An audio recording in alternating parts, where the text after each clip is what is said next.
পাঠ করছি কবি নবরণ ভট্টাচার্যের শেষ ইচ্ছে।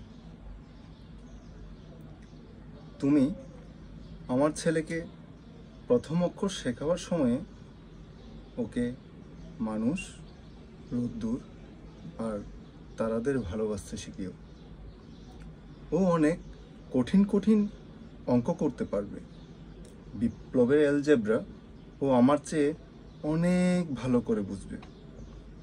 আমাকে হাঁটতে শেখাবে মিছিলে, পাথুরে জমিতে আর ঘাসে।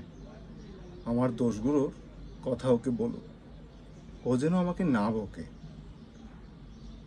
আমার মরে যাওয়াটা কোনো বড় কথা নয়, খুব বেশি দিন আমি বাঁচব না, এটা আমি জানতাম। কিন্তু আমার বিশ্বাস কখনো হটে যায়নি। সমস্ত মৃত্যুকে অতিক্রম করে, সমস্ত অন্ধকার অস্বীকার করে বিপ্লব দীর্ঘজীবী হয়েছে।